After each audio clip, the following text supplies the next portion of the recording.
আসসালামু আলাইকুম রহমতুল্লাহি ওবরকাতুহু। প্রিয় শ্রোতা বন্ধুরা, আশা করি আল্লাহর রহমত ও দয়ায় আপনারা সবাই ভালো আছেন। প্রিয় নবীর যে মজিজা দেখে ইসলাম গ্রহণ করে বেদুইন। মজিজা বা কারামত নবী রাসূল ওলিদের প্রতি আল্লাহ তাআলার একান্ত অনুগ্রহ। আল্লাহ তাআলা ইসলামের প্রয়োজনে তার ইচ্ছা মাফিক ও দান করেছেন এবং এখনও দান করেন। এটা ব্যক্তি বিশেষকে দেখানোর বা ক্ষমতা জাহির করার কোনো বিষয় না।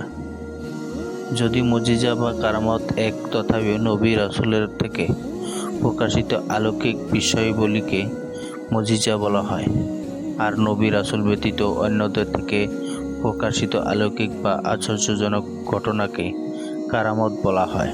রাসূল আকরাম সাল্লাল্লাহু আলাইহি সাল্লামের সমগ্র জীবনী ছিল মজিজা পরিপূর্ণ। আল্লাহ তার প্রিয় হাবিবকে দান করেছেন অসংখ্য মজিজা।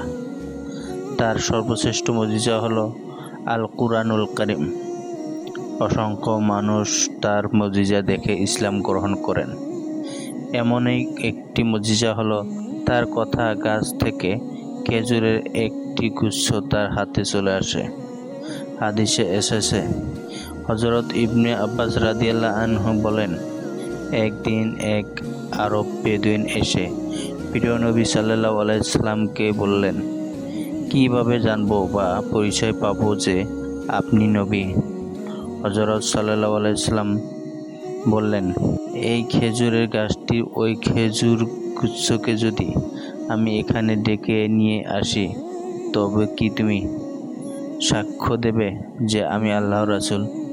অতঃপর তিনি গাছে ঝুলন্ত একটি খেজুরের গুচ্ছকে কাছে ডাকলেন। তৎক্ষণাৎ খেজুরের একটি গুচ্ছ তার হাতে চলে আসে।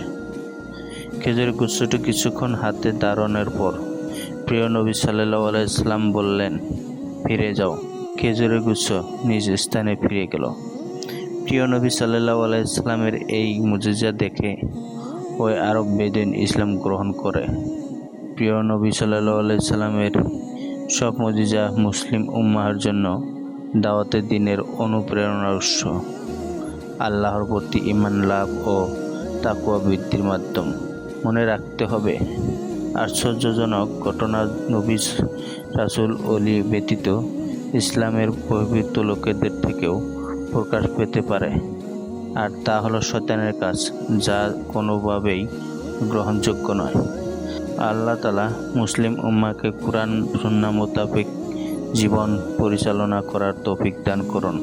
প্রিয় নবীর মুজিজাকে নিজেদের ঈমান বৃদ্ধিতে অনুপ্রেরণা হিসেবে গ্রহণ করা তৌফিক দান করুন। আমিন।